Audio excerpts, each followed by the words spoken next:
हरे राम हरे राम राम राम हरे हरे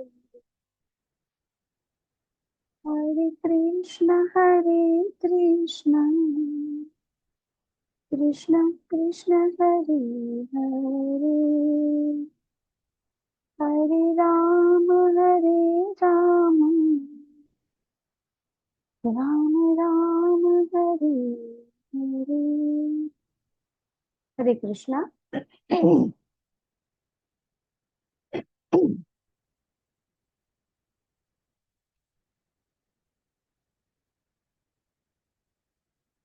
हरे कृष्ण आवाज આવે છે ને? હા હા માતાજી આવે માતાજી, છે. હરે કૃષ્ણ. હા આવે છે. ખૂબ ખૂબ સ્વાગત છે આપ સૌનું લેવલ 2 શ્રીમદ ભગવદ ગીતાના ક્લાસમાં. આપ સૌનું ખૂબ ખૂબ સ્વાગત છે. ઇસ્કોન મેંગ્લોરથી ચાલતા આપણને ખ્યાલ છે આપણા ક્લાસ ઇસ્કોન મેંગ્લોરથી અને કોણ ચલાવી રહ્યું છે? હિઝ હોલીનેસ એનએનડી પ્રભુજી નામાંકિત પ્રભુજી કે એમના છત્રછાયામાં આ બધા ક્લાસ છે આપણે ચાલુ થયા છે. અને આપણે બધા બહુ જ નસીબદાર છીએ કે આપણને ઘરે બેઠા ગંગા આપણે છે અને આપણે ગંગાનો જે નિર્મળ જળ છે એમાં આપણે બધા રોજ સ્નાન કરીએ છીએ. એવી રીતે ભગવદ ગીતાના જ્ઞાનમાં આપણે રોજ સ્નાન કરી રહ્યા છીએ. તો બધા આપણે ખૂબ લકી છે કે આપણે ક્યાંય જવું પડતું નથી જ્ઞાન લેવા માટે, આપણને ઘરે બેઠા જ્ઞાન મળી રહ્યું છે.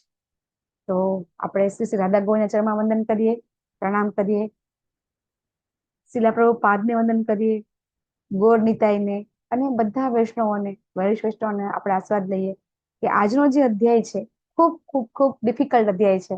એ અધ્યાય સમજવામાં આપણને સરળતા પ્રાપ્ત થાય.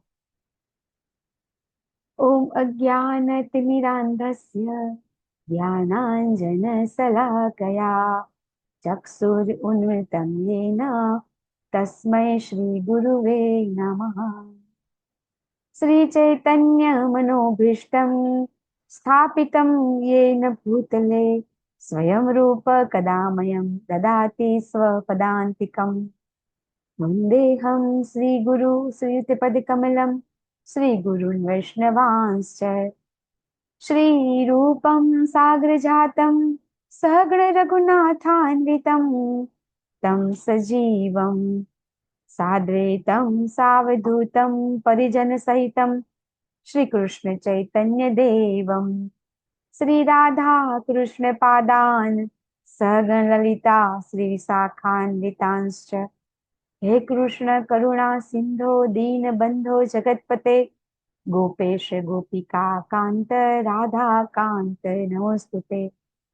तप्त कांचन गौरांगी श्री राधे वृंदावनेश्वरी वृषभानुसुते देवी प्रणमामि हरिप्रिये।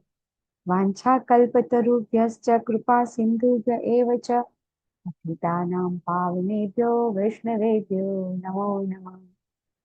नमः ओम विष्णुपादाय कृष्णप्रेष्ठाय भूतले श्रीमते भक्ति वेदांत स्वामी नामिने। नमस्ते सरस्वती देवे गौरवाणी प्रचारिणे निर्विशेष शून्यवादी पाश्चात्य देश तारिणी। जय श्री कृष्ण चैतन्य प्रभु नित्यानंद श्री अद्वैत गदाधर श्रीवासादि गौर भक्तवृंद। हरे कृष्ण कृष्ण कृष्ण हरे हरे हरे राम राम राम हरे हरे। हरे कृष्णा। कृष्ण माता जी, हरे कृष्ण माता जी। हरे कृष्णा जैन प्रभु जी, न्या माता जी, हरे कृष्णा હરે કૃષ્ણ मधुबन माता માતાજી. जी, हरे कृष्णा अर्चना माता जी, हरे कृष्णा। हरे कृष्णा माता जी, કૃષ્ણ માતાજી. हरे હરે कृष्ण। हरे કૃષ્ણ कृष्णा। માતાજી, દંડવત પ્રણામ. હરે કૃષ્ણ. તો આપણે થોડું રિવિઝન કરી લઈએ કારણ કે અધ્યાય થોડો અઘરો હતો ને, તો તમને હું આજે પ્રશ્ન નહીં કરું, હું તમને સ્લાઇડ બાય સ્લાઇડ તમે સ્લાઇડમાં જુઓ કઈ રીતે આપણે કાલે શીખી ગયા. બરાબર? તો અર્જુનજી અધ્યાયના શરૂઆતમાં 6 પ્રશ્ન કરે છે. બરાબર? અને ભગવાન છે એ આપણને 6 પ્રશ્નના જવાબ છે એ આપી દે છે. બરાબર? આ આપણે ગઈકાલે શીખ્યા કઈ રીતે. પહેલા 6 અધ્યાય કર્મયોગના હતા, વચ્ચેના 6 અધ્યાય પ્યોર ભક્તિ યોગના, અને પાછા 13 થી 18 અધ્યાય છે આપણે જ્ઞાન યોગના. તો આપણે બહુ સરસ ગઈકાલે ચર્ચા કરી કે કઈ રીતે આપણે હવે જ્ઞાન પ્રાપ્ત કેમ કરવું જરૂરી છે, બરાબર. તો એ આપણે બધાએ બહુ સરસ, તમે બધાએ ઇનપુટ આપ્યું અને આપણે બહુ સરસ સમજ્યા કે શા માટે આપણે હવે જ્ઞાન પ્રાપ્ત કરી રહ્યા છીએ, બરાબર છે. તો એ આપણે જોયું. હવે અર્જુનજી છે એ ભગવાનને પ્રશ્ન પૂછે છે કે પ્રશ્ન અર્જુનજી કે છે પ્રકૃતિ શું, પુરુષ, ક્ષેત્ર, ક્ષેત્રજ્ઞ, જ્ઞેય અને જ્ઞાન. તો આપણે જ્ઞેય અને જ્ઞાન એ પણ આપણે કાલે સમજ્યા, ક્ષેત્ર અને ક્ષેત્રજ્ઞ પણ સમજ્યા. શું બાકી રહી ગયું? આપણે પુરુષ અને પ્રકૃતિ, બરાબર છે ને. આપણે 4 પ્રશ્ન જવાબ ભગવાન પહેલા આપે છે, ક્ષેત્ર, ક્ષેત્રજ્ઞ, જ્ઞાન અને જ્ઞેય. ભગવાન આપણને આ પ્રશ્નના જવાબ આપણને ગઈકાલે આપી દીધા અને આપણે જોઈ લીધા. હવે આજે ભગવાન આપણને બીજું આગળ ચર્ચા કરશે, પ્રકૃતિ એટલે શું અને પુરુષ એટલે શું, બરાબર. તો આપણે આ સમજ્યા. ક્ષેત્ર એટલે શું? તો કે આ શરીરને આપણે ક્ષેત્ર કહીએ છીએ. ક્ષેત્રજ્ઞ એટલે શું? તો કે જે શરીરને જાણે છે. તો એ કોણ જાણે છે? તો આપણે સમજ્યા કે આપણે આત્મા જાણે છે અને બીજું કોણ જાણે છે? પરમાત્મા જાણે છે, બરાબર. આ આપણે ગઈકાલે સમજી ગયા કે ક્ષેત્ર અને ક્ષેત્રજ્ઞ કોને કહેવાય. તો આપણે એ પણ સમજ્યા કે આત્મા અને પરમાત્મા બંને ક્ષેત્રજ્ઞ છે, છતાં બંનેમાં શું તફાવત છે એ પણ આપણે જાણ્યા. શું શું તફાવત છે પરમાત્મા અને આત્મામાં? ચલો, તમને બધાને પ્રશ્ન છે. આપણે ગઈકાલે સમજી ગયા કે આ આત્મા અને પરમાત્મા બંનેમાં શું ડિફરન્સ છે. યસ વિવેક પ્રભુજી. હરે કૃષ્ણ માતાજી. આત્મા અને પરમાત્માનો ડિફરન્સ છે ક્ષેત્રજ્ઞ બાબતમાં જે છે, તો આત્મા ફક્ત એક જ શરીર વિશે જાણે છે, જ્યારે પરમાત્મા એ બધા જ શરીર વિશે જાણે છે. એના માટે તમે પેલું ખેતરનું એક્ઝામ્પલ આપ્યું હતું કે તમે તમારા ખેતર વિશે ખાલી જાણો છો, બાકી સરકાર બધા જ વિશે જાણે છે. હરે કૃષ્ણ. જી પ્રભુજી, તમારી સામે સ્લાइड છે आत्मा ने परमात्मा ની. यस सत्यम प्रभु जी, डिफरेंस बोलिए आत्मा और परमात्मा के बारे में, क्या अलग अलग है? हरे कृष्ण महाराज जी। महाराज जी, आत्मा जो है वो एक चेतना है और परमात्मा जो है वो परम चेतना है, जी। और परम शक्ति आत्मा है। परमात्मा का अंश है। ये कितना छोटा है वो हम जान गए हैं कि जो अब हमारा बाल है उसके अग्रभाग के 10,000 के तक, इसका जो अब हम जितना डिवाइड करेंगे इतना छोटा सा अंश है, और भगवान है वो अनंत है, वो हम समझ गए कल. આત્મા આપણે જાણીએ છીએ કે આપણે આત્મા તરીકે આપણે આપણા શરીરને પૂરેપૂરા નથી જાણી શકતા, આપણે એ પણ કાલે જોયું, બરાબર. આપણે આપણા શરીરને જાણીએ છીએ તો કેટલું જાણીએ છીએ એ પણ આપણે ગઈકાલે સમજી ગયા. અને આપણો આ આત્મા છે એ પતનશીલ છે, ભગવાન છે એ અચ્યુત છે, બરાબર. અને આપણે હંમેશા ભગવાનના દાસ રહેવાના. અને જીવાત્માઓ અસંખ્ય છે, જેની ગણના થઈ શકે એમ નહીં. પરમાત્મા એક જ છે, બરાબર. સૂત્રધાર હંમેશા એક જ હોય, એ આપણે જોયું હતું, બરાબર છે. અને આ રીતે આપણે જે શરીર છે એ શરીર કેટલું, કઈ રીતે શરીર છે એ કઈ રીતે, એનામાં આપણે ભગવાને આપણને વેદાંત સૂત્રના 3 સૂત્ર આપ્યા હતા, બરાબર. અને એ સૂત્ર પ્રમાણે આ જે શરીર છે, આ જે આપણો જન્મ લઈએ છીએ આપણે, તો આપણે અન્નમય ચેતનામાં, પ્રાણમય ચેતનામાં, જ્ઞાનમય, વિજ્ઞાનમય, અને કઈ રીતે આપણે આનંદમય ચેતના સુધી આપણે પહોંચી શકીએ છીએ આપણે જોયું. પછી આ શરીર છે કેટલા તત્વોનું બનેલું છે? 24 તત્વોનું, એ આપણે કાલે સમજ્યા, બરાબર ને. શરીર છે એ 24 તત્વોનું બનેલું છે, અને કઈ રીતે આ તત્વો છે એ કઈ રીતે આ શરીર છે એ પ્રકૃતિનો ઉપયોગ કરી અને પછી ભોગ ભોગે છે, એ આપણે ગઈકાલે જોયું. આ આપણે ગઈકાલે સમજી ગયા, બરાબર છે. તો હવે આજે આપણે શું સમજવાનું છે? તો કે પુરુષ વિશે અને પ્રકૃતિ વિશે, બરાબર. આપણે ગઈકાલે એ પણ જોયું કે ભગવાનને આપણને સમજાવ્યું, 12મા અધ્યાયમાં ભગવાને આપણને શું કીધું કે હું તમારા દરેક વ્યક્તિના જીવન મરણમાંથી ઉદ્ધાર કરનારો હું બનું છું. તેસામ અહમ સમુદ્ધરતા મૃત્યુ સંસાર સાગરાત. હું તમારા બધાનો ઉદ્ધાર કરું છું. ક્યાંથી? આ જે મોટું ભવસાગર છે એમાંથી હું તમારો ઉદ્ધાર કરું છું. તો કોનો ભગવાન ઉદ્ધાર કરે છે? તો ભગવાને આપણને 8 થી 12 શ્લોકની અંદર આપણામાં કેવા ગુણ હોય તો ભગવાન આપણો ઉદ્ધાર કરે છે એ આપણે જોયું. એમાં સૌથી પહેલો ગુણ હતો વિનમ્રતા, બરાબર. અને સૌથી ઇમ્પોર્ટન્ટ 2 ગુણ આપણે કીધા કે ઘણા બધા ગુણ છે, બધા ગુણ આપણે ડેવલપ કરી શકતા નથી, તો આપણે શું કરવું જોઈએ કે જેથી કરીને આ બધા ગુણ ડેવલપ થશે? આપણે બહુ સરસ ચર્ચા કરી હતી, કોઈને યાદ છે? આપણે આ બધા ગુણોની વિશે આપણે પ્રયત્ન નથી કરવાનો. આપણે શું કરીશું તો બધા ગુણો ઓટોમેટિક ડેવલપ થશે આપણામાં? ભક્તિ કરીશું, યસ, ભગવાન અનન્ય ભક્તિ કરીશું તો આપણા બધા કર્મો ભગવાનને અર્પણ કરીશું. કર્મફળ ભગવાનને અર્પણ કરીશું, નામ જપ કરીશું. યસ, આની અંદર તમને કદાચ વંચાતું હશે, બરાબર. ભગવાન આપણને આ શ્લોકની અંદર ભગવાન એમ કે છે કે આચાર્ય ઉપાસનમ શૌચમ. આચાર્ય ઉપાસનમ, ભગવાન આપણને ભગવદ્ ગીતામાં ઘણી જગ્યાએ આચાર્યનું શરણ લેવું એટલે શું, તો કે દીક્ષા લેવાની. ભગવાન આપણને સ્પેશિયલ આપણને સમજાવે છે. 4થા અધ્યાયના 34મા શ્લોકમાં ભગવાન કહે છે, પછી 2જા અધ્યાયના 7મા શ્લોકમાં ભગવાન સમજાવે છે, પછી ભગવાન આપણને વારંવાર કહે છે કે આચાર્યનું શરણ ગ્રહણ કરવું. તો આચાર્યનું શરણ ગ્રહણ કરવું એટલે શું, દીક્ષા લેવી, બરાબર. તો દીક્ષા લેવી એટલે શું, તો જનરલી મારી જ વાત કરું કે જ્યારે મારે દીક્ષા લેવી હતી તો મને ઘરેથી ના પાડી દીધી હતી. શું કામ, કે બધાને શું છે, દીક્ષા એટલે શું, કે આ સંસાર છોડી અને જંગલમાં જતું રહેવું અથવા તો સંન્યાસ લઈ લેવો. આપણને દીક્ષા એટલે આપણે આ જ સમજીએ છીએ, કારણ કે આપણી આસપાસ જૈન લોકો બહુ છે અને જૈન લોકો ડાયરેક્ટ કઈ દીક્ષા લે છે, સંન્યાસ દીક્ષા લે છે. સનાતન ધર્મમાં ક્યાંય ડાયરેક્ટ સંન્યાસ દીક્ષા લેવાનું આપણને કહેવામાં આવતું નથી. પહેલા હરિનામ દીક્ષા, પછી બ્રાહ્મણ દીક્ષા, પછી સંન્યાસ દીક્ષા, એ પ્રમાણે સ્ટેપ બાય સ્ટેપ દીક્ષા લેવાની હોય છે. તો જ્યારે મારે દીક્ષા લેવાની હતી તો મને પણ ઘરેથી ના પાડી હતી. શા માટે, કે બધાને કેવું છે કે દીક્ષા લેવી એટલે કે આ સંસાર છોડી દેવો. તો ઇસ્કોનની અંદર 99.99% લોકો છે એ બધા ગૃહસ્થ છે. દીક્ષા લીધી છે એ બધા 99.99% દીક્ષા લીધેલા વ્યક્તિ છે એ બધા ગૃહસ્થ છે. તો હરિનામ દીક્ષા એટલે શું, કે ફક્ત ને ફક્ત ગુરુની કૃપા પ્રાપ્ત કરવી, કે ગુરુની કૃપા પ્રાપ્ત કરીશું તો આપણે જ્ઞાન જે આપણે પ્રાપ્ત કરવાની કોશિશ કરી રહ્યા છીએ એમાં આપણને સરળતા પ્રાપ્ત થશે, આપણને સહાયતા મળશે. ફક્ત ને ફક્ત સદગુરુનો આશ્રય લેશું, દીક્ષા લેશું તો આપણામાં આ બધા ગુણ છે ઓટોમેટિક ડેવલપ થશે અને આપણે બધાને પ્રેમ કરવા માટે આપણે લાયક બનીશું. કોને ન ગમે, બધા લોકો આપણને પ્રેમ કરે, બરાબર. આપણે બધાને પ્રેમ કરી શકીએ. આવું ક્યારે બનશે, કે જ્યારે આપણે સદગુરુનો આશ્રય ગ્રહણ કરીશું તો એ ગુરુ છે એ આપણને સમજાવશે કે કઈ રીતે આપણે છે ભગવાનની ભક્તિ કરવા માટે બધાનો પ્રેમ પ્રાપ્ત કરવાનો છે. તો સૌથી પહેલા આપણે આપણા ઘરનાનો પ્રેમ પ્રાપ્ત કરવાનો છે, બરાબર. પછીથી આપણે ધીરે ધીરે ધીરે આપણે આપણા સમાજમાં, બરાબર, અને એ રીતે આપણે જ્યારે બધાને પ્રેમ કરશું ઓટોમેટિક આપણામાં આ બધા ગુણો છે ડેવલપ થઈ જશે, બરાબર. તો 2 વસ્તુ આપણે આ શ્લોકમાં આપણે ગઈકાલ શીખ્યા હતા, કે એક તો સદગુરુનો આશ્રય અને બીજું અનન્ય ભક્તિ. આ કરવાથી આપણામાં ઓટોમેટિક બધા ગુણ છે ડેવલપ થઈ જશે. પછી આપણે જ્ઞેય વિશે અને જ્ઞાન વિશે સમજ્યા, બરાબર. તો જ્ઞાન એટલે શું, ચલો કાલે મેં તમને બહુ સરસ સમજાવ્યું કે જ્ઞાન કોને કહેવાય. પ્રભુપાદ પણ આપણને ગીતામાં સમજાવે છે કે જ્ઞાન કોને કહેવું. 8 થી 12 શ્લોક છે એ જ્ઞાનના છે, તમે સમજી ગયા.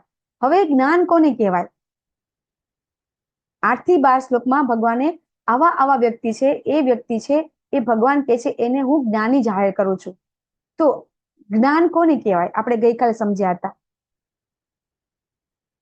જ્યારે 2જા અધ્યાયથી ભગવાન સમજાવે છે કે આપણે આ દેહાત્મ ભાવથી ઉપર આવીશું. આ શરીર અને આ આત્મા એ 2 અલગ છે, એ જ્યારે આપણે સમજીએ ત્યારે આપણે દેહાત્મ ભાવથી ઉપર ઉઠ્યા કહેવાય. દેહ આત્મભાવ, જ્યારે આપણે એવું સમજીએ છીએ કે આ શરીર અને આત્મા બંને એક છે ત્યારે એની કહેવાય છે દેહાત્મ ભાવ. આપણે આ દેહાત્મ ભાવથી ઉપર આવીએ છીએ. આ શરીર નથી, આત્મા છે અને આત્મા છે એ પરમાત્માનો અંશ છે. એ જે આપણે સમજણ આવે છે આને કહેવાય છે જ્ઞાન. જ્ઞેય એટલે શું એ પણ આપણે કાલે જાણી ગયા. જ્ઞેય એટલે શું, સ્લાઇડમાં લખેલું છે. જ્ઞેય એટલે શું, જ્ઞેયમ એટલે શું?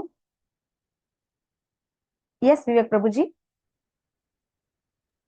હરે કૃષ્ણ માતાજી. જ્ઞેય એટલે જ્ઞાનનું લક્ષ્ય અને એ લક્ષ્ય આપણું હોવું જોઈએ પરમાત્માને જાણવા. હરી બોલ, બહુ સરસ.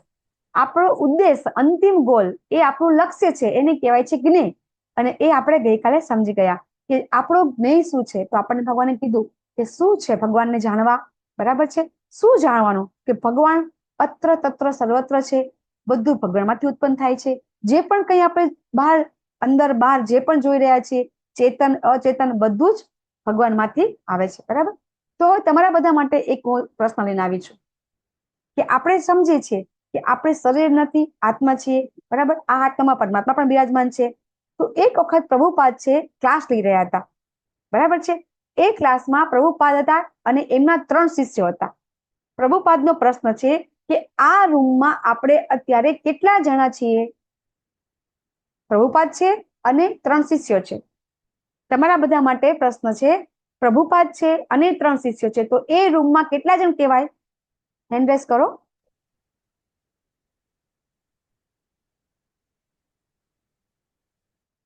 યસ ચેતના માતાજી, બોલો કેટલા જણા હશે ક્લાસમાં? 5 જણા.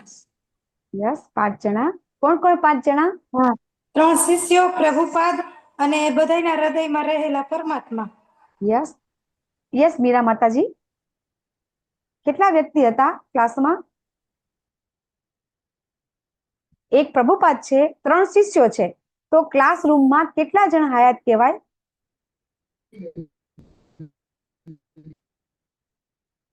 તમારો અનમ્યુટ છો પણ તમારો અવાજ આવી રહ્યો નથી.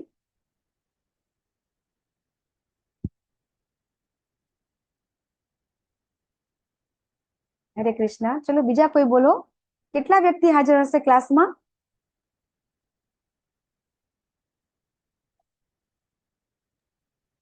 ચેતના માતાજી કીધું કે 3 શિષ્યો, ચોથા પ્રભુપાદ, બરાબર, અને 5મા પરમાત્મા. દરેકના હૃદયમાં પરમાત્મા છે, બરાબર ને? તો એ પરમાત્મા તો એક જ છે, ભલે 4 ના હૃદયમાં પરમાત્મા છે. આપણે એ શ્લોક કાલે જોયો હતો. કયો શ્લોક જોયો હતો? ભગવાને શું કીધું હતું? એમ ભગવાને આપણને ગઈકાલે કે હું અવિભાજિત, બધામાં વિભાજિત થયેલો છું, છતાં પણ હું અવિભાજિત છું. આપણે એ પણ સમજ્યા હતા ગઈકાલે, બરાબર, કે કઈ રીતે ભગવાન છે દરેકના શરીરમાં છે, છતાં પણ ભગવાન છે એ એક જ છે. અલગ અલગ વિભાજિત હોય એવું આપણને લાગે છે, પણ ભગવાન વિભાજિત નથી, બરાબર. આપણે એ કાલે શીખી ગયા હતા કે કઈ રીતે ભગવાન છે એ દરેક જગ્યાએ કણે કણમાં છે, છતાં પણ આપણે કયો શ્લોક લીધો હતો? ઓમ પૂર્ણમદ પૂર્ણમિદમ પૂર્ણાત પૂર્ણમુદચ્યતે, બરાબર, શ્લોક લીધો હતો આપણે ગઈકાલે કે ભગવાન છે એ દરેક જગ્યાએ ભગવાન બિરાજમાન છે, છતાં પણ આપણને એવું લાગે છે કે ભગવાન વિભાજિત છે, પણ ભગવાન વિભાજિત થતા નથી. ભગવાન હંમેશા એક જ રહે છે, બરાબર. તમને બધાને લેવલ 2 ના ક્લાસમાં છો, વિનંતી છે કે વિડીયો ઓન કરી શકાય એમ હોય તો તમે બધા કરો વિડીયો ઓન, કારણ કે લેવલ 2 ના ક્લાસમાં આપણે એક તો એટેન્ડન્સ બધાને ફરજિયાત ભરવાની છે, બરાબર, અને વિડીયો ઓન રાખવો પણ જરૂરી છે. જો તમે વિડીયો ઓન રાખીને નહીં ભણો, બરાબર, તો આ વસ્તુ જો આ બહુ જ એટલે બહુ ડિફિકલ્ટ અધ્યાય છે. વારંવાર આપણે શીખીશું, આપણને આવડી જશે, વાંધો નહીં આવે, છતાં પણ તમારા બધાને નોટ પેન લઈને તમે બેસશો તો જ તમને આ બધું જ્ઞાન છે તમને પ્રાપ્ત થશે, નહીતર તમને ભૂલી જવાશે. આપણે બહુ સવારે શું ખાધું તો આપણને યાદ નથી, બરાબર, તો કઈ રીતે આપણે યાદ રાખીશું કે આપણે આ બધું ભગવાન સમજાવે છે આપણને, બરાબર.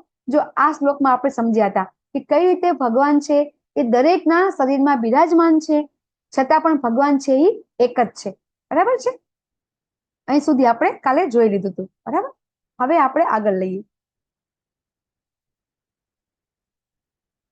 ભગવાન કહે છે કે તમને મેં શું સમજાવ્યું? શરીર, શરીરના જ્ઞાતા, બરાબર, ને પછી અને જ્ઞાન. ભગવાન કહે છે તમને મેં આટલું સમજાવી દીધું. હવે ભગવાન આપણને પ્રકૃતિ અને પુરુષ વિશે સમજાવશે ભગવાન આજે આપણને. તો હેન્ડ રેઝ કરજો શ્લોક વાંચવા માટે અને અનુવાદ વાંચવા માટે.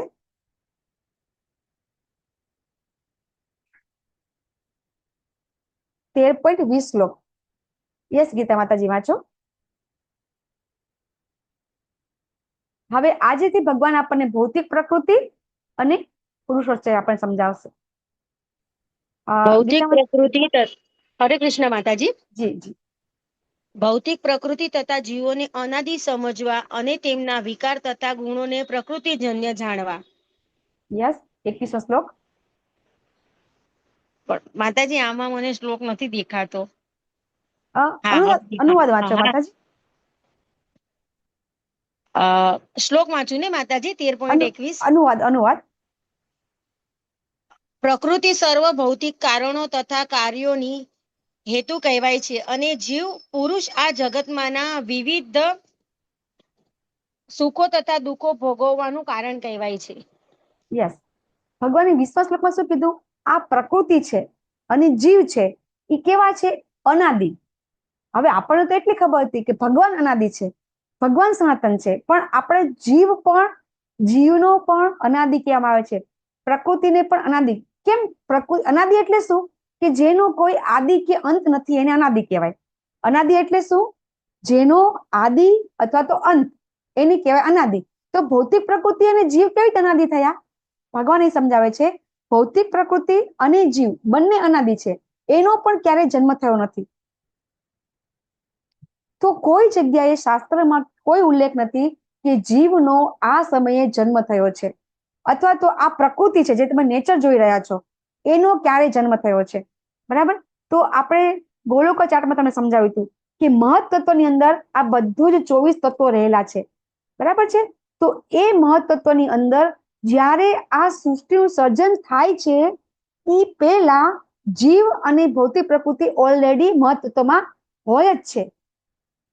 એટલા માટે આ જે ભૌતિક પ્રકૃતિ છે અને જીવ છે એ કેવા છે? અનાદિ છે. અને એમના વિકાર અને ગુણ એ પ્રકૃતિજન્ય છે. એટલે શું? કે વિકાર એટલે શું? કે જ્યારે આપણો જે બી યોનિમાં જન્મ થાય, માણસ હોય, કૂતરા હોય, ભૂંડ હોય, બરાબર, તો આપણે એ પ્રમાણે આપણે જે યોનિમાં જન્મ હોય ને એ પ્રમાણે આપણે કાર્ય કરતા હોય છે. એ પ્રમાણે જ કોઈ દિવસ જેવો આપણો જો આપણે કૂતરા તરીકે જન્મ લઈએ ને તો તરત આપણે ભૂકવા માંડીએ. ભૂંડનો જન્મ લઈએ તો આપણે તરત ગંદુ ગંદુ ખાવાનું મન થાય. બરાબર. તો ભગવાન કહે છે કે જ્યારે આપણો આ જન્મ થાય છે ત્યારે આ શ્લોકમાં ભગવાન એમ સમજાવે છે કે આ ભૌતિક કારણ છે, પ્રકૃતિ છે ને એ જ આ બધા કાર્યોની હેતુ, અને જીવ છે એ સુખ દુઃખ ભોગવવાનું કારણ કહેવાય છે. એટલે કે આપણી આ જે 84 લાખ યોનિઓ આપણે જે ભટકીએ છીએ એ આપણી જ્યારે આપણી જે ઈચ્છા થાય છે, આપણું મૃત્યુ થાય, મૃત્યુના અંતિમ સમયે આપણી ઈચ્છા અને આખી જિંદગી આપણે જે જીવન દરમિયાન જે બી કાર્ય કરીએ છીએ, જે બી કર્મ કરીએ છીએ એ પ્રમાણે આપણને નવો જન્મ મળે છે. અને એ પ્રમાણે આપણે આ ભૌતિક પ્રકૃતિ છે એનો ઉપયોગ કરી અને આપણે સુખ અને દુઃખ ભોગવીએ છીએ. તો એ સમજવા માટે તમને હું આ શ્લોક સમજાવું કે પુરુષઃ પ્રકૃતિસ્થો હિ ભૂંક્તે પ્રકૃતિ જાન ગુણાન. આ શ્લોક આપણે કંઠસ્થ કરવાનો છે. કારણમ ગુણ સંગસ્ય સદ સદયોની જન્મસુ. ભગવાન શું કહે છે કે આ જીવ છે ને, આ જીવ છે એ પ્રકૃતિના 3 ગુણો છે.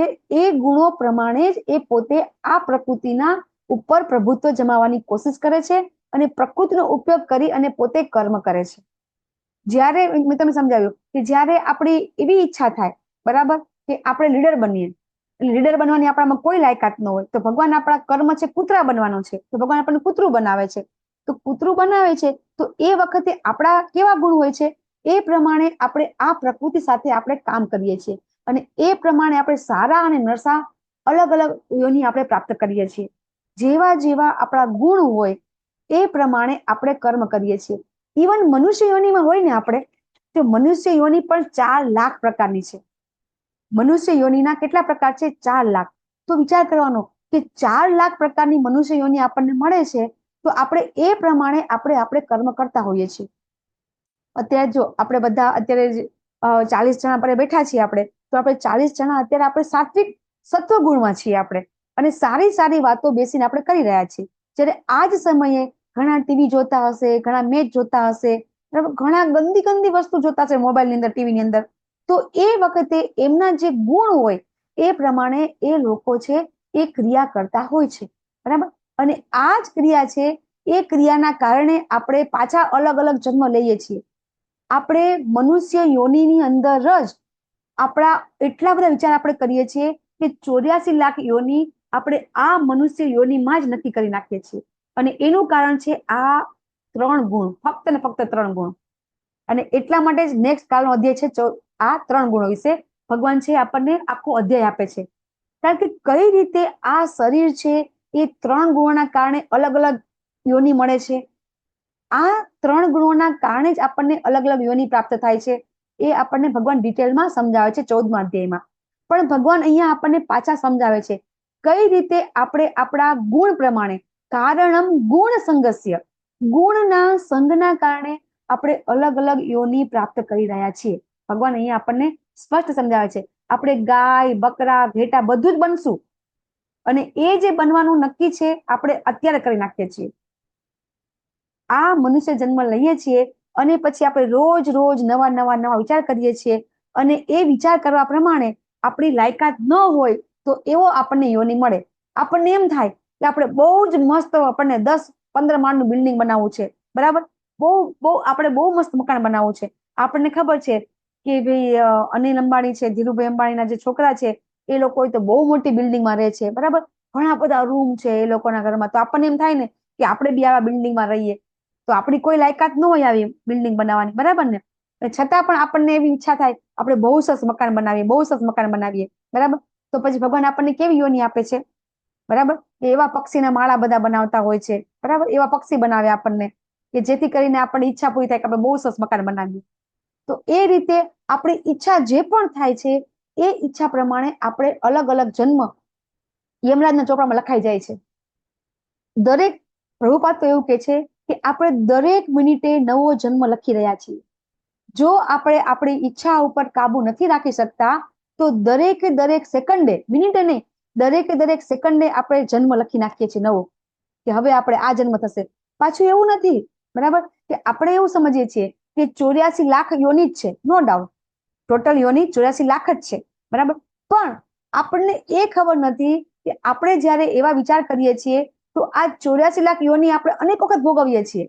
દાખલા તરીકે આપણે પક્ષીનો જન્મ લઈએ, બરાબર, તો એ પક્ષીનો આપણને પાછો બીજો જન્મ પણ મળે, કારણ કે આપણી ઈચ્છા એવી છે. બીજો ઈચ્છા કરીએ તો પાછો જન્મ મળે, ત્રીજો ઈચ્છા કરીએ તો પાછો જન્મ મળે. આ રીતે આપણે કરોડો જન્મ આપણે લઈ રહ્યા છીએ અને પછી પાછો મનુષ્ય જન્મ આપણને મળે છે, બરાબર. તો એ રીતે આ શ્લોકમાં ભગવાન સમજાવે છે કઈ રીતે આપણે અનેક જન્મ પ્રાપ્ત કરીએ છીએ. અહીંયા આપણને એ સમજવામાં આવે છે કે આપણે જ્યારે આ ધરતી ઉપર જન્મ લઈએ છીએ તો શું થાય છે. આપણે જન્મ લઈએ છીએ, બરાબર, આપણામાં 6 પરિવર્તન આવે છે. કઈ રીતે 6 પરિવર્તન આવે છે? તો કે સૌથી પહેલા આપણે જન્મ લઈએ છીએ, પછી આપણે શું થાય છે, આપણી પ્રગતિ થાય છે, વિકાસ થાય છે. આપણે બાળક હોઈએ, બાળકમાંથી આપણે યુવાન થઈએ, બરાબર, તો આપણો વિકાસ થાય. પછી વિકાસ થયા પછી આપણે થોડો સમય સ્ટેડી, બરાબર, યુવાન થઈએ તો પછી આ યુવાની છે એ અમુક વર્ષ સુધી સ્ટેડી રહે છે, બરાબર. એટલે ત્રીજું સ્ટેજ આવે છે કે આપણે સ્ટેડી રહીએ છીએ. પછી ચોથું સ્ટેજ આવે છે આપણે અમુક આહાર પેદા કરીએ છીએ, અસરો પેદા કરીએ છીએ, એટલે કોઈ બાળકો ઉત્પન્ન કરે છે, બરાબર, એવી રીતે અલગ અસર પેદા કરે છે. પછી 5મું સ્ટેજ આવે છે કે એ ધીરે ધીરે ક્ષીણ થાય છે અને પછી છેલ્લે એ નાશ પામે છે. તો આ શરીર છે એ શરીરમાં હંમેશા પરિવર્તન થાય છે, બરાબર. આપણને ખબર છે, સાયન્સ તો કે છે કે આપણા જે શરીરની અંદર જે લોહીના કણ છે એનું પણ આયુષ્ય છે, બરાબર. તો કેટલું છે? તો કે 3 મહિનાનું આયુષ્ય છે, બરાબર. એ 120 દિવસ એ જીવે છે. તો એ રીતે આપણે દરેક સંકટે આપણા શરીરની અંદર કોષ છે બધા નાશ પામતા હોય છે.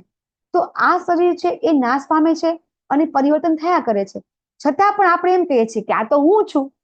દાખલા તરીકે આપણે બાળક હતા તો બાળકનો ફોટો આપણે બતાવીએ તો આપણે શું કહીએ છીએ? આ તો મારો ફોટો છે. હવે તમે એવા તો દેખાતા નથી, તો પણ આપણે કેમ કહીએ છીએ આ હું છું, બરાબર. તો એ હું એ કોણ છે? તો ભગવાન સમજાવે છે એ હું છું એ આ આત્મા છે, બરાબર. અને એટલા માટે ભગવાન એ સમજાવે છે કે જ્યારે આપણે આ સમજીએ છીએ, શું સમજીએ છીએ? ઉપદ્રષ્ટા હનુમંતા ચ ભર્તા ભોગતા મહેશ્વરઃ પરમાત્મેતિ ચાપ્યુક્તો દેહેસ્મિન પુરુષઃ પર. આ શરીરમાં આપણે કહીએ છીએ કે ભગવાન પરમાત્મા તરીકે હાજર રહે છે. તો શા માટે હાજર રહે છે? ભગવાન એ સમજાવે છે. આપણા શરીરમાં ભગવાન પરમાત્મા તરીકે શા માટે હાજર રહે છે? આ શ્લોકમાં જ જવાબ છે. ભગવાન શા માટે હાજર રહે છે? સાક્ષી તરીકે. સાક્ષી અને અનુમતિ. શું લખ્યું ભગવાને? ઉપદ્રષ્ટા અનુમંતા. ભગવાન શું કહે છે? હું અનુમતિ આપનાર તરીકે અને સાક્ષી પૂરું છું કે તમે આ કર્મ કરો છો. તો ભગવાનને સાક્ષી આપવાની કેમ જરૂર છે? તો મનુષ્ય છે એટલો બધો હોશિયાર જીવ છે કે જ્યારે એ આ યોની છોડી દે છે અને જ્યારે એને કર્મ પ્રમાણે સજા યમરાજા આપે છે તો શું કહે છે કે મેં તો આવા કર્મ નહોતા કર્યા, બરાબર. એ બહુ હોશિયાર છે. ના, યમરાજાને ભૂલવાડી દઉં હું હોશિયાર છું. યમરાજાને કહું કે ના મેં આ કર્મ નથી કર્યું, મેં તો આવું પાપ કર્મ નથી કર્યું. ત્યારે ભગવાન કહે છે કે એક આ પાપ કર્મ વખતે હું ત્યારે સાક્ષી છું, બરાબર. તમે જે બી કર્મ કરો છો એનો હું સાક્ષી છું. આપણે સ્કૂલમાં ભણતા હતા ત્યારે ખબર એક સ્ટોરી આવતી હતી કે ચાર સ્ટુડન્ટને ટીચર એમ કે છે કે 4 કેરી આપે છે, જાઓ તમે આ બધા કોઈ ન જોવે એમ તમે ખાઈ લેવાની છે, બરાબર. તો એક વિદ્યાર્થી છે પાછો આવે છે, શું કે છે કે ભગવાન તો બધે હાજર જ છે, કોઈ ન હોય પણ ભગવાન તો છે, બરાબર. તો એ રીતે આપણે જયારે આપણે સ્કૂલમાં ભણતા હતા તો આપણને આવું જ્ઞાન આપવામાં આવતું હતું. હવે અત્યારે તો સ્કૂલમાં ખબર નહીં આપે કે નથી આપતા, બરાબર. કે આપણને ત્યારે સમજાવતા હતા કે ભાઈ ભગવાન છે એ અત્ર તત્ર સર્વત્ર છે, આપણને આપણી સ્કૂલમાં આપણને સમજાવતા હતા. હવે તો કોઈને આવું સમજાવવામાં આવતું નથી. તો ભગવાન છે એ બે વસ્તુ માટે હાજર રહે છે, એક તો અનુમતિ આપે છે અને સાક્ષી આપે છે. પણ અનુમતિ આપવામાં આપણને કેવી રીતે ખબર પડે કે હા ભગવાન અનુમતિ આપી? કોઈ અનુભવ છે એવો કે ભગવાન અનુમતિ આપી એવું એમને અનુભવ થયો હોય? આપણે ઘણી વખત આપણે યસ તમારો અનુભવ કહી શકો છો. મન એવું કહેતું હોય કે આ કરું, પણ આપણું અંતરાત્મા ના કહેતું હોય અને પછી આપણે હા, એ વસ્તુ કરીએ તો યસ, આપણી આત્મા હા કહેતી હોય કે હા કર આ વાંધો નહીં. હા. જ્યારે આપણને ઘણી વખત ખરાબ કામ કરીએ ને તો અંદરથી અંતરાત્મા ના પાડે કે ના આ ન કરાય. એ કોણ અંતરાત્મા છે? એ ભગવાન.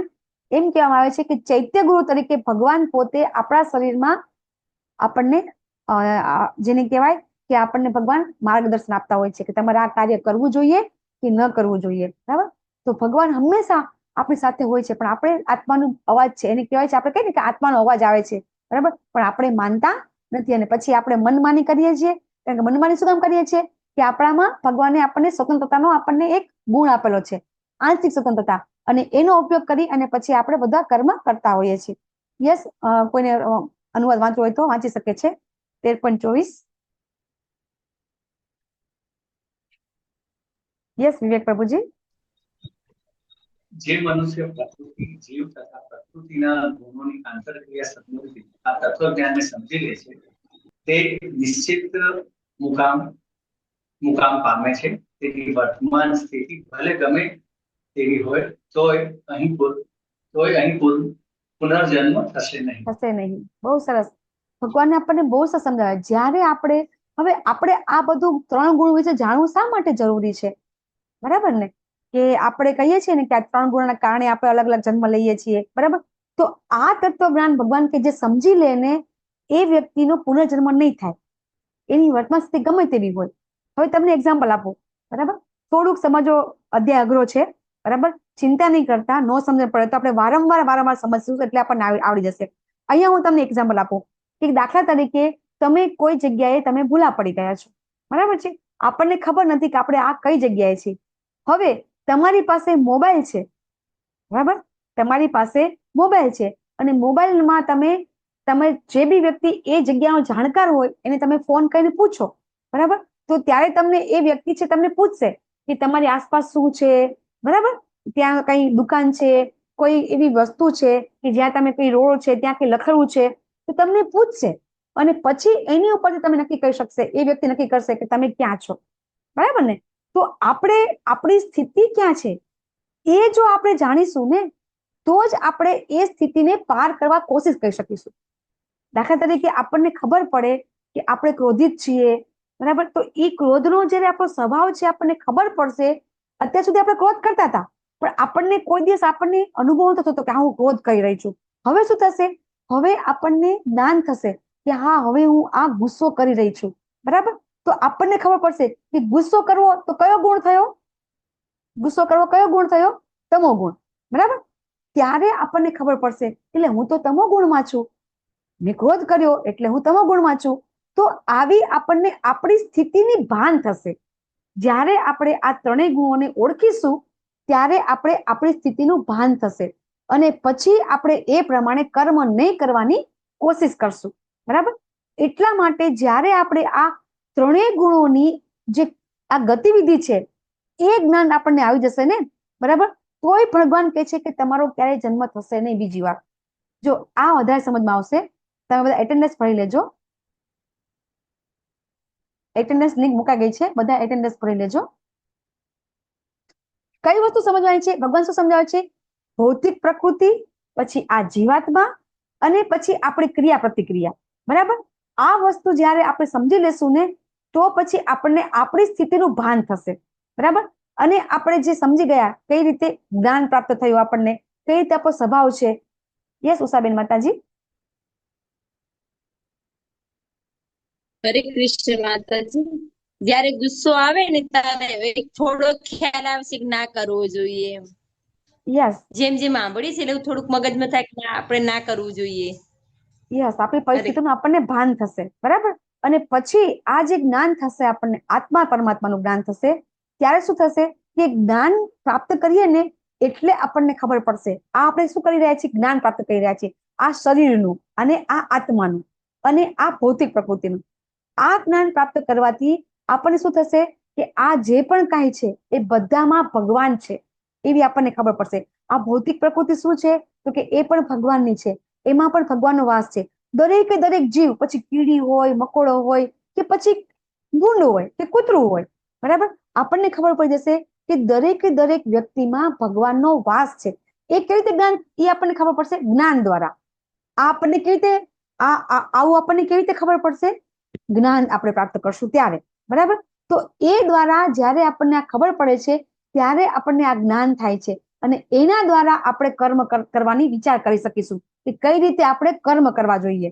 અને એ કર્મ કરતા કરતા આપણે આજે આપણે ભગવાનની ગીતામાં આપણને કર્મયોગ, ધ્યાન યોગ, સાંખ્ય યોગ બધું આપણને સમજાવી દીધું છે, છતાં પણ આપણે આ જ્ઞાન દ્વારા આપણે આ સમજવાની કોશિશ કરી રહ્યા છીએ, બરાબર, કે કઈ રીતે આ બધી વસ્તુ છે એ આપણને જેને કહેવાય ટચ કરે છે, આપણને આપણા અલગ અલગ યોનિમાં આપણો જન્મ કરાવે છે. આ બધી વસ્તુ છે એ જાણવાથી આપણો અલગ અલગ જે જન્મ થાય છે એ જન્મ નહીં થાય. આ જન્મ મરણના ચક્કરમાંથી છૂટવાનું જ છે આપણે. આપણો અંતિમ ગોલ શું છે, આ જન્મ મૃત્યુના ચક્કરમાંથી છૂટી અને ક્યાં જવાનું છે, ભગવત ધામ જવાનું છે.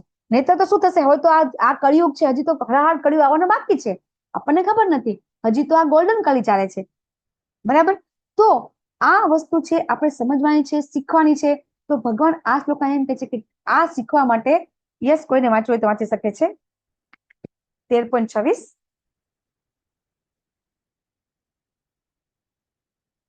યસ મીરા માતાજી. હરે કૃષ્ણ. વળી એવા લોકો છે કે જેઓ આધ્યાત્મિક જ્ઞાનના જાણકાર હોતા નથી, પણ અન્ય લોકો પાસેથી પરમ પુરુષ વિશે શ્રવણ કરી તેમની ઉપાસના કરવા લાગે છે. આ લોકો પણ અધિકારી પુરુષો પાસેથી શ્રવણ કરવાની વૃત્તિ ધરાવતા હોવાને કારણે જન્મ તથા મૃત્યુના માર્ગને પાર કરે છે. હરે કૃષ્ણ. એટલે આપણને ભગવાન એ સમજાવે છે કે કોઈ એમ કહેતું હોય, બરાબર, કે ભાઈ મને યાદ રહેતું નથી, હું વાંચી શકતી નથી, બરાબર છે, હું ભણેલી નથી, હું અભણ છું, તો ભગવાન કહે છે કઈ વાંધો નહીં. એવા પણ લોકો છે કે જે લોકોએ ફક્ત શ્રવણમની ક્રિયા દ્વારા ભગવત પ્રાપ્તિ કરેલી છે. તો અહીંયા એક ચિત્ર આપેલું છે, આપણે લેવલ 1 માં પણ લઈએ છીએ. કયું ચિત્ર છે આ? આપણે લેવલ 1 માં સ્ટોરી પણ લીધી હતી આપણે, દેવહૂતિ માતા અને ભગવાન કપિલ, બરાબર, કે કપિલ ભગવાન છે દેવહૂતિ માતા અને કંદરપુનીના પુત્ર છે. અને દેવહૂતિ માતા છે, એ દેવહૂતિ માતા કોણ છે, મનુ ભગવાનના પુત્રી હતા, બરાબર.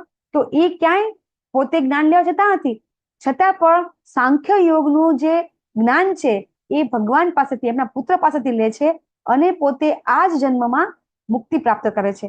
આ સિવાય ઘણા બધા એક્ઝામ્પલ આપણે જોઈએ છીએ કે એ લોકો સ્કૂલ કોલેજમાં ભણવા ગયા નથી. આપણા આચાર્ય પરંપરામાં કોણ છે? યસ નીતુ માતાજી. આપણા આચાર્ય પરંપરામાં પણ છે કે જે સ્કૂલ કોલેજમાં ગયા નથી પણ એને ભગવત પ્રાપ્તિ થઈ છે, ભગવાનનું બધું જ્ઞાન એમને મળ્યું હતું. કોણ છે આપણા આચાર્ય ગુરુ પરંપરામાં? કપિલ મહારાજના મમ્મી, કપિલ મહારાજના માતાજી. કપિલ મહારાજ એના મમ્મીને કીધું હતું. યસ. આપણા આચાર્ય પરંપરામાં આપણા ગુરુ મહારાજ કોણ છે? પ્રભુપાદના ગુરુ મહારાજ, એમના ગુરુ મહારાજ ભક્તિસિદ્ધાંત સરસ્વતી ઠાકુર મહારાજના ગુરુ મહારાજ કોણ છે? આપણને 5 પરંપરા તો યાદ રહેવી જોઈએ, જે પરંપરામાં આપણે છીએ. ગોર કિશોરદાસ બાબાજી મહારાજ. યસ, ગોર કિશોરદાસ બાબાજી મહારાજ, બરાબર છે. તમે જુઓ કે ભક્તિસિદ્ધાંત સરસ્વતી ઠાકુર મહારાજ કોના પુત્ર હતા? ભક્તિ વિનોદ ઠાકુરના. ભક્તિ વિનોદ ઠાકુર કોણ હતા? કોર્ટમાં જજ હતા અને એ તો ખૂબ જ્ઞાની હતા. અને એમના પુત્ર તો હોય જ, બરાબર, એમના વકીલ હોય, જજ હોય, પુત્ર છે. તો એ પોતાના પુત્રને પોતે દીક્ષા નથી આપતા, કોની પાસે મોકલે છે? ગોર કિશોર બાબાજી મહારાજ પાસે. અને એ દ્વારા એ ભક્તિવિનોદ ઠાકુર છે, એ ભક્તિસિદ્ધાંત સરસ્વતી ઠાકુરને બતાવવા માંગતા હતા કે જ્ઞાન પ્રાપ્ત કરવું એટલે કે સ્કૂલ કોલેજમાં જઈને ભણે એ લોકો જ જ્ઞાની હોતા નથી, બરાબર છે. આપણે ભૌતિક દુનિયામાં આપણે જ્ઞાની કોને કહીએ છીએ? સૌથી વધારે જ્ઞાની હોય એને આપણે શું કહેતા હોઈએ છીએ? શું હોય તો આપણે એને જ્ઞાની કહીએ છીએ? આપણે કહીએ છીએ કે એનામાં આ વસ્તુ છે તો આપણે જ્ઞાની કહીએ છીએ. ડિગ્રી હોય તો જેમ યસ. પછી આપણે એમ કહેતા હોય કે આનો આઈક્યુ બહુ છે. આપણે શું કહેતા હોઈએ છીએ? આ વ્યક્તિનો આઈક્યુ આપણે કહેતા હોઈએ છીએ, હે ને? કે આઈક્યુ સારો તો એ વ્યક્તિ જ્ઞાની, આપણે એમ કહેતા હોઈએ છીએ. તો સૌથી શ્રેષ્ઠ આઈક્યુ આપણને ખબર છે આલ્બર્ટ આઈન્સ્ટાઈન નો હતો. કેટલો હતો? કોઈને ખબર છે? આલ્બર્ટ આઈન્સ્ટાઈન નો આઈક્યુ કેટલો હતો? કોઈને ખબર હોય તો 160. અને એના કરતા પણ વધારે આઈક્યુ એક ગણિતશાસ્ત્રી છે એના હતો, 300 કરતા વધારે હતો. તો આપણે ભૌતિક દુનિયામાં શું કહીએ છીએ? કે જેનો આઈક્યુ વધારે એ જ્ઞાની. બરાબર. ભગવાન અહીંયા કોને જ્ઞાની કહે છે? કે જે જ્ઞાની છે એ વિનમ્ર છે, સહિષ્ણુ છે. બરાબર છે. જે વ્યક્તિ છે એને કોઈ વસ્તુની મમતા નથી, રાગ નથી, દ્વેષ નથી, ઈર્ષા નથી. આવા બધા વ્યક્તિ છે ભગવાન એને જ્ઞાની કહે છે. બરાબર. તો હવે ભગવાન અહીંયા અહીં પાછા સમજાવે છે કે હે અર્જુન, તું જાણી લે કે ચલ અચલ એટલે કે જે વસ્તુ ચલિત છે અને જે વસ્તુ અચલિત છે, એટલે કે જે જીવન છે જે નાશવંત છે, જે કંઈ દેખાઈ રહ્યું છે તે બધું કાર્યક્ષેત્ર તથા ક્ષેત્રજ્ઞનો સંયોગ માત્ર છે. તો કાર્યક્ષેત્ર એટલે શું? પહેલો શ્લોક યાદ કરો. અર્જુનજી પૂછે છે કાર્યક્ષેત્ર એટલે? હરી બોલ. શરીર. બરાબર. જે પણ દેખાઈ રહ્યું છે એ આ કાર્યક્ષેત્ર, તો શરીર. અને ક્ષેત્રજ્ઞ એટલે કે આ શરીરનો જાણકાર. બરાબર છે. તો આ કાર્યક્ષેત્રમાં આ ભૌતિક પ્રકૃતિ પણ આવી જાય છે. બરાબર. તો જ્યારે કોઈ વ્યક્તિ આ સમજી લે છે કે જે પણ કંઈ દેખાય છે, આપણા આજુબાજુ તમે કાંઈ પણ જુઓ, ચલ અચલ બધું જ, બધી જ વસ્તુ છે એ આ બધી વસ્તુ ફક્ત ને ફક્ત ભૌતિક પ્રકૃતિ, જીવ અને પરમાત્મા, આ ત્રણ સિવાય બીજું કાંઈ જ નથી. બરાબર. આ ત્રણ જે વસ્તુ છે એ ત્રણ વસ્તુ છે, એ ત્રણ વસ્તુ સાથે સંબંધ છે, બીજું કાંઈ નથી. જે કોઈ ચલિત છે એટલે કે હલનચલન કહી શકે છે, અને જે નથી કરતા એ બધું જ આ જ ત્રણ વસ્તુની અંદર આવે છે. કાર્યક્ષેત્ર ને ક્ષેત્રને ખબર પડતી નથી. ભગવાન શું વચ્ચે સમજણ આપે છે. બરાબર. આ શ્લોક પણ બહુ સરસ છે. ભગવાન શું કહે છે? સમમ સર્વેષુ ભૂતેષુ તિષ્ઠતનમ પરમેશ્વરમ. અનુવાદ વાંચી શકો છો, હેન્ડ રેઝ કરો. વિનશ્યત્યસ્વ વિનશ્યંતમ યહ પશ્યંતિ સ પશ્યંતિ. ભગવાન શું કહે છે? યસ હર્ષા માતાજી વાંચો. હું એટલે વાંચવાનું કહી રહી છું કે તમને ઊંઘ ન આવે, કારણ કે બહુ અઘરો અધ્યાય છે. હર્ષા માતાજી વાંચો. हरे कृष्णा माता जी, दंडवत प्रणाम। अनुवाद बाई जी श्रील प्रभुपाद के द्वारा। जय श्रील प्रभुपाद की जय। યસ.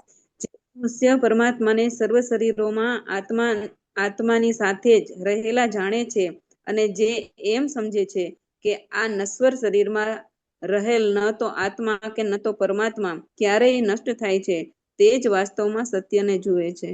હરિ બહુ બોલ. સરસ. હરે બહુ સરસ. બહુ સરસ માતાજી. આગળ શ્લોક પણ લઈ લઈએ આપણે. યસ, હેન્ડ રેઝ રાખો. ચાલો. અરુણા માતાજી વાંચો.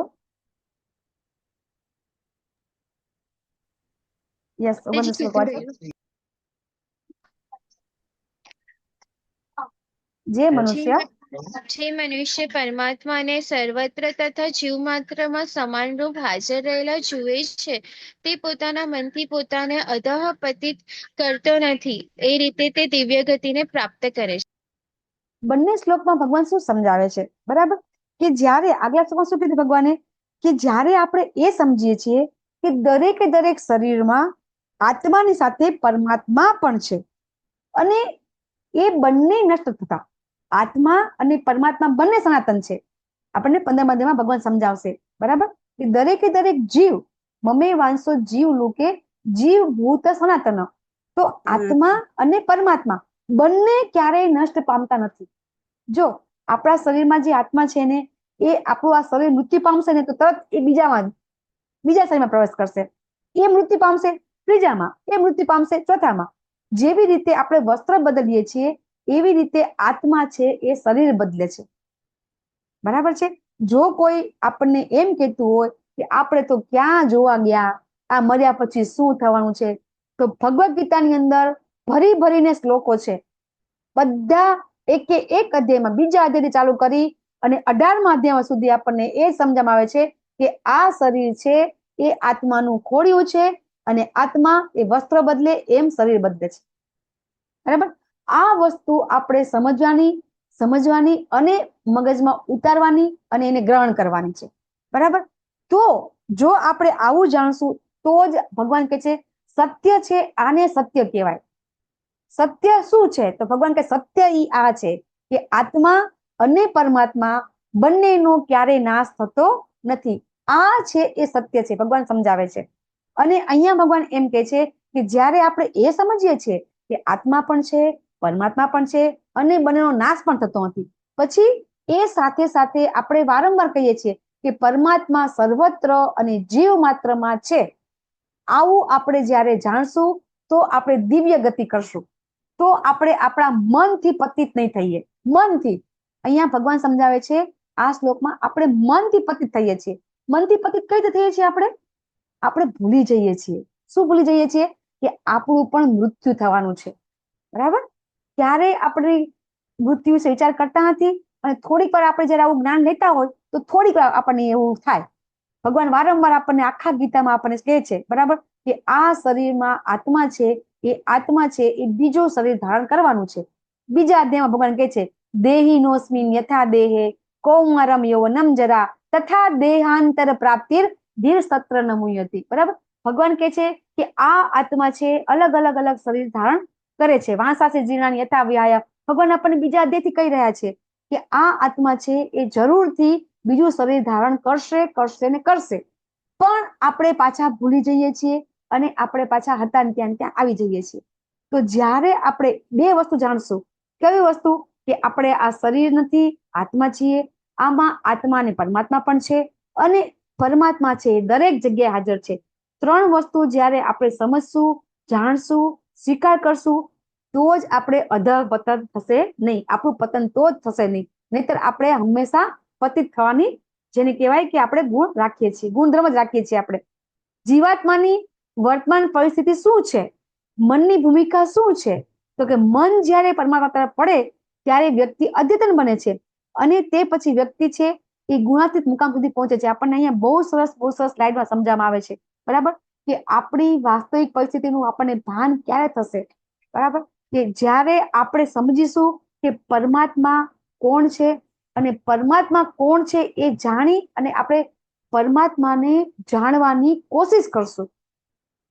પ્રયત્ન. બરાબર? કે આપણે જાણીએ છીએ કે આપણામાં પરમાત્મા છે, પણ પરમાત્મા શું કામ છે? તો કે ઉપદ્રષ્ટા હનુમંતા છે. આ શ્લોક આપણે યાદ રાખશું. બરાબર? ભર્તા ભોગતા મહેશ્વર. આ વસ્તુ આપણે જાણશું તો પછી આપણે એ વસ્તુ સ્વીકારી અને પરમાત્મા વિશે જાણવાની કોશિશ કરશું. તો જ આપણે છે આ જે ભૌતિક પ્રકૃતિ વિશે સમજી શકીશું, જીવ વિશે સમજી શકીશું, પરમાત્મા વિશે સમજી શકીશું અને આપણે અલગથી કાર્ય કરવાની કોશિશ કરીશું. ક્યારે કરીશું? હવે આપણને તો પહેલા અધ્યાયથી આપણે સમજીએ છીએ, બીજા અધ્યાયથી કે હા આપણે શરીર નથી, આત્મા છીએ, શરીર નથી, આત્મા છીએ. બરાબર? બીજા અધ્યાયથી સમજીએ છીએ. છતાં પણ આપણે 18મા અધ્યાય સુધી ઈ ગ્રહણ કરી શકતા નથી. આપણે શા માટે? કારણ કે આપણે પાછા ભૂલી જઈએ છીએ. શું ભૂલી જઈએ છીએ? આપણે શરીર નથી, આત્મા છીએ. તો ભગવાન અહીંયા, ચલો હેન્ડ રેઝ કરો. કોણ બોલે છે? 30મો શ્લોક વાંચો.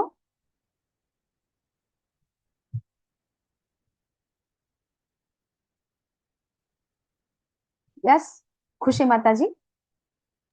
પછી સીમા માતાજી વાંચશે પછીનો શ્લોક. જે મનુષ્ય એમ જોઈ શકે છે કે સર્વ પ્રવૃત્તિઓ તે દ્વારા કરવામાં આવે છે અને તેનું સર્જન ભૌતિક પ્રકૃતિ દ્વારા થયું છે.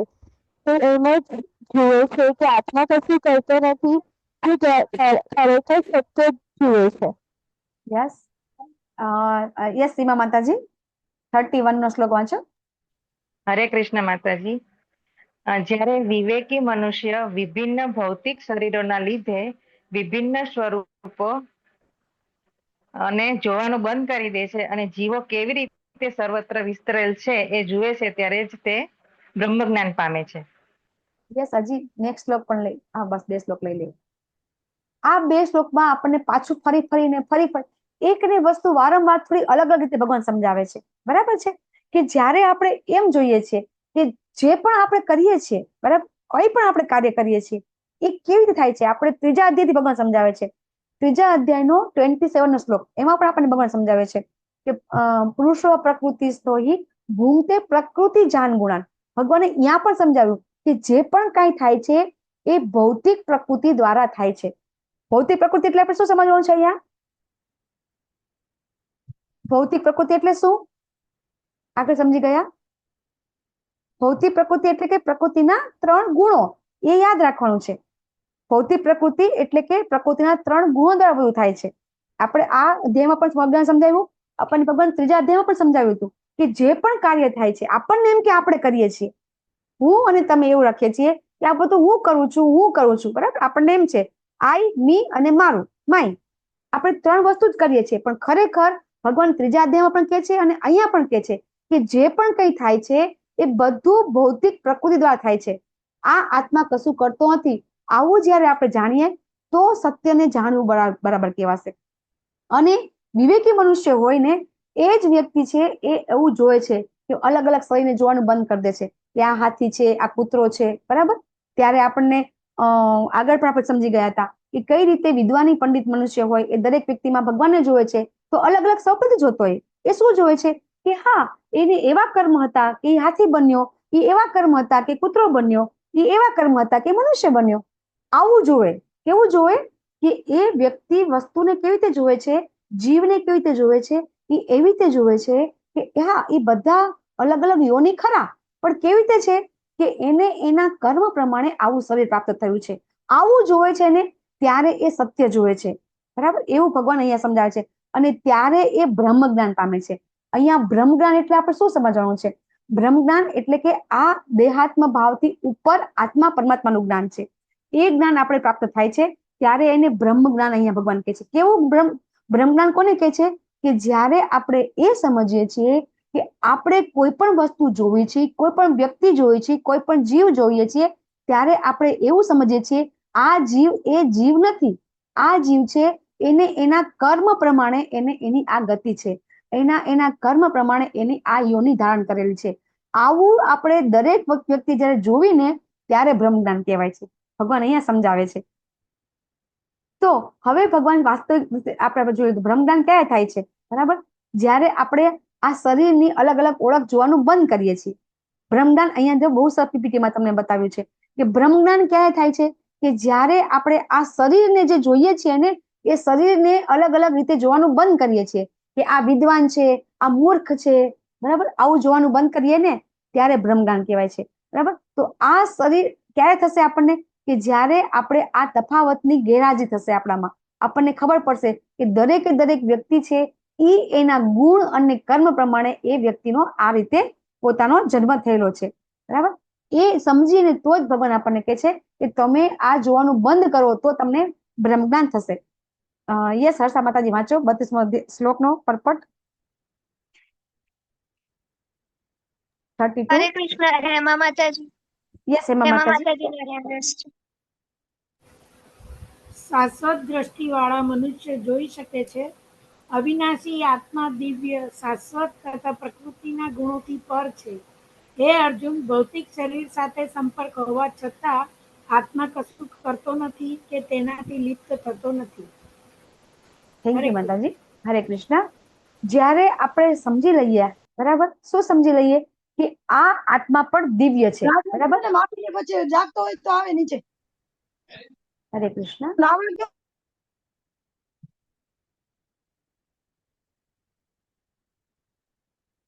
જ્યારે આપણે એ સમજી લઈએ છીએ કે આ આત્મા છે એ પણ સતચિત આનંદ સ્વરૂપ છે.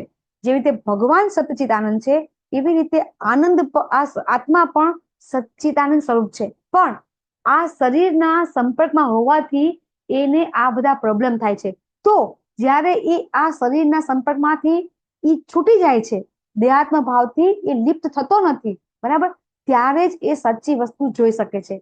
તો આપણે જ્યારે આપણને આ શરીરને કોઈ ગાળો આપે કે આ શરીરના વખાણ કરે, બરાબર, આપણા આ શરીરના કોઈ વખાણ કરે અથવા તો આ શરીરને કોઈ ગાળ આપે તોય આપણને ફેર નહીં પડે. ક્યારે નહીં પડે? ત્યારે આપણે એ સમજશું કે તો આ શરીરને કે છે, આ શરીર તો પંચ મહાભૂતનું છે, ભૌતિક પ્રકૃતિનું છે. આત્મા હારે કઈ લેવા દેવા નથી. આપણને કે ને કે મને તો બહુ ખોટું લાગે. ખોટું ક્યાં લાગ્યું? એ આત્માને ખોટું લાગ્યું. તો એ ખોટું ક્યાં લાગ્યું? કે આ શરીર વિશે તમે પોતે દેહાત્મ ભાવ રાખ્યો. તમે એવું રાખો છો કે આ શરીર અને આત્મા બે એક છે, એટલે ખોટું લાગે છે. બરાબર? પણ જ્યારે આપણે એમ સમજી જશું કે ના, આ જે પણ કંઈ આપણને કોઈ કહે છે એ કોને કહે છે? તો કે આ શરીરને કહે છે, આત્માને કહેતા નથી. આત્માને કોણ જોવે છે? જોઈ શકે છે કોઈ આત્માને? આત્માને તો કોઈ જોઈ શકતા નથી. તો આત્માને તો કોઈ કઈ કહેતા જ નથી. તો જ્યારે આપણે આવું સમજીએ ને ત્યારે આપણે સાચી રીતે દ્રષ્ટિ આપણી સાચી જ કહેવાય. હવે ભગવાન અહીંયા એક્ઝામ્પલ આપે છે. હરે કૃષ્ણ. વાંચો, કોઈને વાંચવું હોય તો 33 શ્લોક વાંચો. યસ નીતુ માતાજી. હરે કૃષ્ણ. આકાશ જો કે સર્વવ્યાપી છે, છતાં પોતાની સૂક્ષ્મ પ્રકૃતિના કારણે તે કોઈ પણ વસ્તુથી લિપ્ત થતું નથી. એવી જ રીતે બ્રહ્મ દૃષ્ટિમાં સ્થિત આત્મા શરીરમાં અવસ્થિત હોવા છતાં શરીરથી લિપ્ત થતો નથી.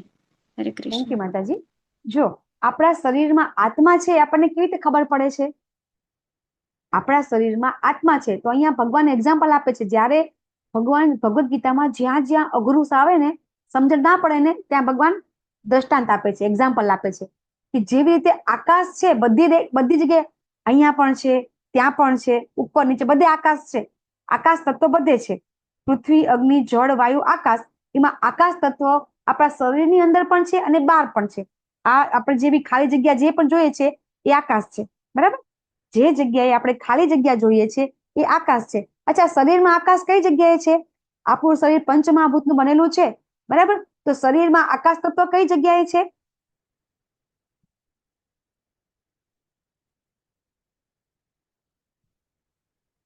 આપણે આ વસ્તુ લેવાની રહી ગઈ છે, છતાં કોઈને ખબર.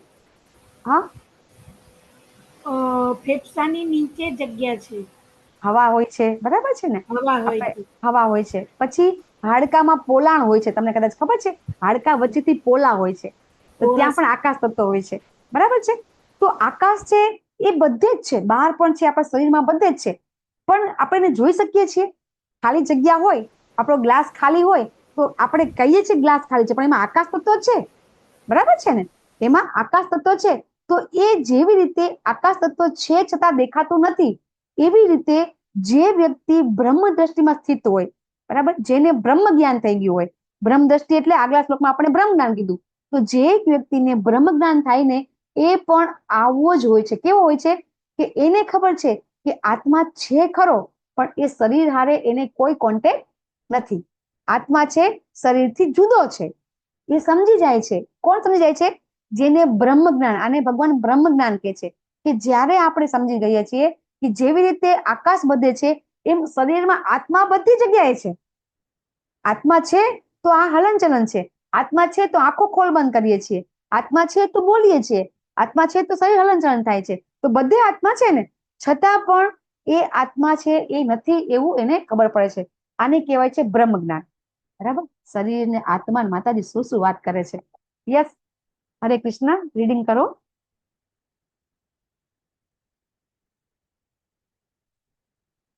યસ, શીતલ પંચાલ માતાજી, તમે શ્લોક વાંચી શકો છો. 34.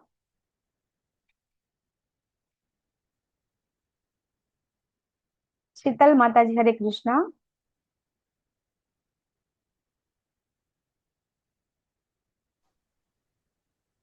હરે યસ, કૃષ્ણ. હા હા શીતલ માતાજી, બોલો બોલો.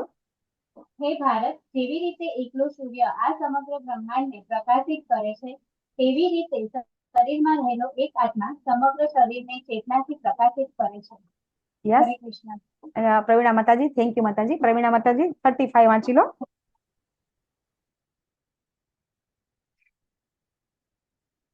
હરે કૃષ્ણ માતાજી. હરે કૃષ્ણ.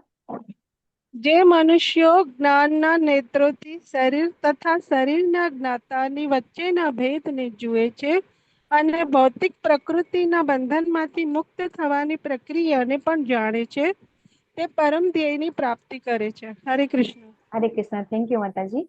ભગવાન આપણને 2 શ્લોકમાં, આગલા શ્લોકમાં ભગવાન શું કીધું? કે જેવી રીતે પેલા આખા ભગવાને જયારે અઘરી વસ્તુ આપણે સમજીએ નહીં ને તો પછી બીજું એક્ઝામ્પલ ભગવાન આપ્યું. શું કીધું?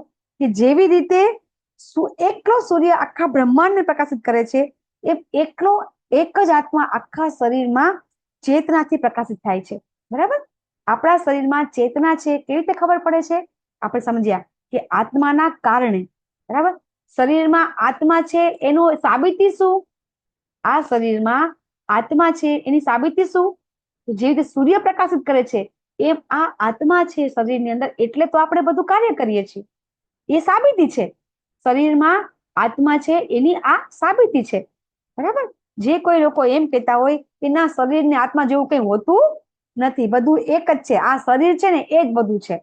જે લોકો આપણને એમ કહેતા હોય કે આત્મા જેવું કાંઈ નથી, બરાબર, તો આત્મા છે એટલે જ આ શરીર હલન ચલન થાય છે. આપણે ઘણી વખત કહેતા હોઈએ છીએ કે જ્યારે આત્મા નીકળી જાય છે, જ્યારે આપણે મૃત્યુ પામીએ છીએ તો આપણે આ શરીરને બોડી કહીએ છીએ. બરાબર? આપણે એમ કહીએ છીએ કે ફલાણી વ્યક્તિનું બોડી પડ્યું છે. આપણે એમ નથી કહેતા કે એ વ્યક્તિ છે એમ. કેમ એવું નથી કહેતા? બરાબર? આત્મા નીકળી ગયો એટલે કે નામ તો એ આત્માનું હતું. બરાબર? કે જે કોઈ વ્યક્તિ છે એ મૃત્યુ પામ્યો છે અને એનું બોડી પડ્યું છે તો આપણે કહેશું કે હા એ રમેશભાઈનું બોડી છે. આપણે એમ નથી કહેતા એ રમેશભાઈ સૂતા છે. કહીએ છીએ કે મૃત્યુ પામે ત્યારે આપણે ક્યારેય એવું નથી કહેતા કે એ વ્યક્તિ સૂતું છે. આપણે શું કહીએ છીએ? એ વ્યક્તિનું બોડી છે. બરાબર? તો આ વસ્તુ જ્યારે આપણે કહીએ છીએ ખરા પણ સમજતા નથી. જો આપણે આ સમજી જઈએ, બરાબર, શું સમજી જઈએ? આ શરીર અને એનો જ્ઞાતા એટલે કે આત્મા. શરીર એટલે કર્મક્ષેત્ર, જ્ઞાતા એટલે આત્મા. જ્યારે આપણે આ શરીર અને શરીરનો જ્ઞાતા તો કોણ છે? ભગવાન. બીજું કોણ છે? ભગવાન છે. શરીરનો જ્ઞાતા કોણ છે? એક આત્મા અને બીજું કોણ? પરમાત્મા. જ્ઞાતા કેટલા છે? આપણે બીજા શ્લોકમાં જોઈ ગયા. બરાબર? શરીર અને શરીરના જ્ઞાતા બે છે, એક આત્મા અને બીજો પરમાત્મા.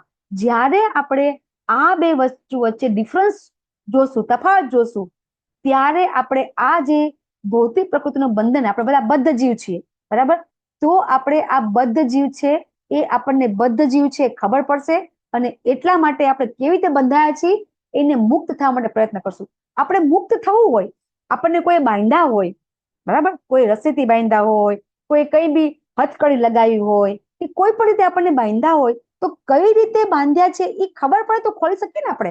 બંધન ક્યારે ખોલી શકીએ? આપણે કાલે પણ સમજાવ્યું હતું કે ગાંઠ ઉપર ગાંઠ વાળીએ આપણે તો છેલ્લી ગાંઠ પહેલા છોડવી પડે, પણ આપણને ખબર પડે કે કઈ રીતે આપણે બંધાયા છીએ તો ખોલી શકીએ ને. હવે આપણે એમ કહીએ છીએ કે આપણે બદ્ધ આત્મા છીએ, બદ્ધ આત્મા છીએ, તો બદ્ધ આત્મા આપણે કેવી રીતે થયા છીએ? આપણે બંધનમાં કેવી રીતે આવ્યા છીએ એ ખબર પડે તો બંધન છોડીએ ને આપણે. બરાબર ને? જ્યાં સુધી આપણને એ ખબર નથી પડતી કે આપણે બંધનમાં કેવી રીતે આવ્યા છીએ અથવા તો આપણે બંધાયા છીએ એ જ ખબર નથી પડતી તો આપણે છૂટવાના છે કેવી રીતે, એના માટેનો કાલનો અધ્યાય છે. બરાબર? અને એ આપણને ભગવાન સરસ સમજાવશે કે કઈ રીતે આપણે બંધનમાં આવી ગયા છીએ તો હવે આપણે એમાંથી મુક્ત થવાનું છે અને પરમ ધ્યેયની પ્રાપ્તિ કરવાની છે. લગભગ તો ખબર પડી હશે થોડી ઘણી, પણ નહીં પડી હોય તો આપણે કાલે સમજશું. તમારા સૌનો ખૂબ ખૂબ આભાર. વાંછા કલ્પતરુભ્યશ્ચ કૃપા સિંધુભ્યેવ ચ પતિતાનાં પાવનેભ્યો વૈષ્ણવેભ્યો નમો નમઃ. અનંત કોટિ વૈષ્ણવવૃંદ કી જય. જગત ગુરુ શીલા પ્રભુપાદની જય. ગુરુ મહારાજની જય. ભગવદ ગીતાની જય. હરે કૃષ્ણ હરે કૃષ્ણ હરે હરે હરે રામ રામ રામ હરે હરે. હરે કૃષ્ણ માતાજી.